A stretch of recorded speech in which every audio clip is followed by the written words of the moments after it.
tarot spreads.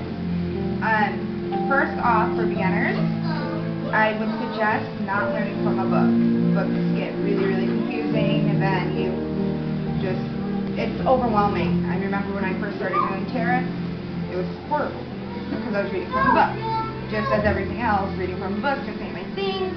So, first, what you would want to do, tell your kid to shut up. Nathaniel! And then, what you would want to do is shuffle the deck. Now, when you shuffle in the deck, if you have a specific question in mind, that's fine. Typically, the only way your question is going to be answered is if there's something you're not supposed to know. So, okay, you would shuffle, or whoever you're doing the reading for would shuffle. And then you spread. Let's see. I'll start with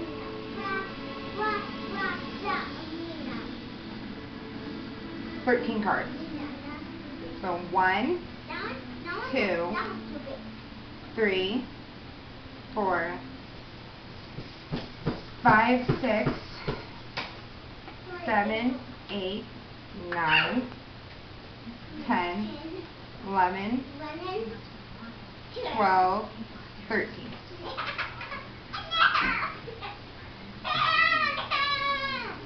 Now, 1, and then across it. 1, and then across it. 1, and then across it. 1, cross, 1, cross. And then to the side.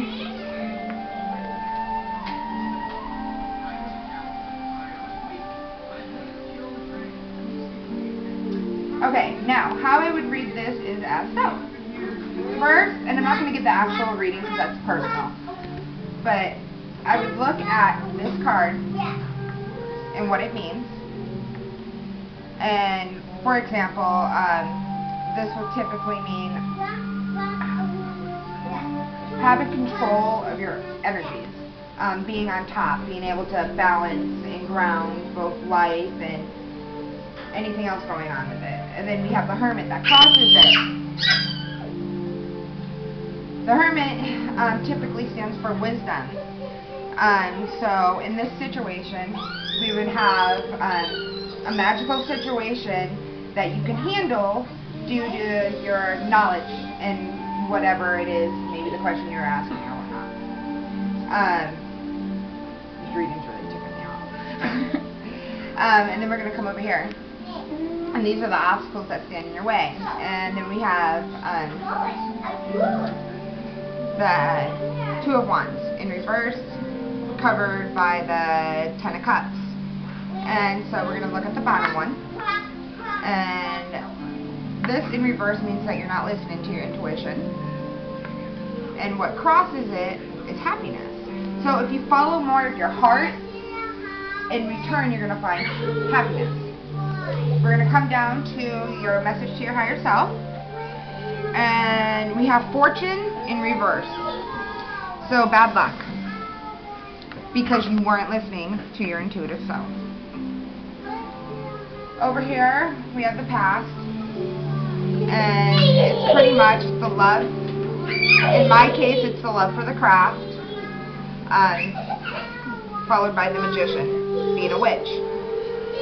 Over here is the future, and we have depression, followed by good fortune.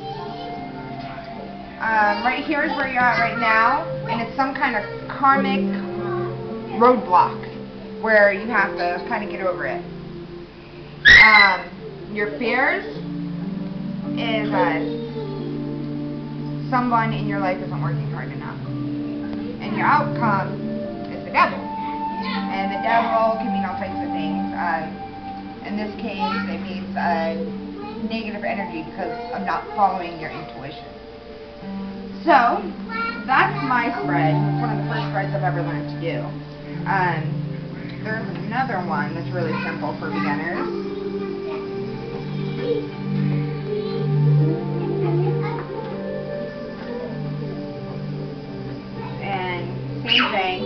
Grab your deck.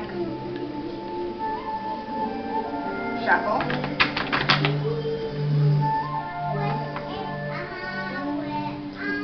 Now we're going to pick 4. 1, 2, 3, 4.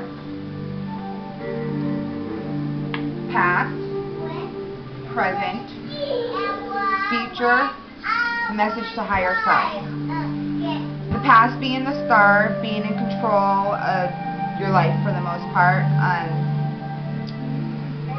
3 of Cups in reverse usually means not working in harmony, not accepting help from others. The Knight of Swords is pretty tricky because depending on the reading is what it's going to mean. It can mean so many different things. But this right here is pretty much going into battle. And the 5 of Swords is your message to your higher self. Is not give up. So those are some pretty easy. Well, the first one's a little bit more difficult, but it tells you in detail a little bit more about your reading. And and this is my deck that I wasn't going to share with you guys. It's absolutely sacred to me, but I love it, and it's been through hell and back. It's beautiful. The pictures are great. It fills the whole card. I mean, it's really nice. So, yeah. But it's pretty much whatever deck really calls out to you. So, yeah.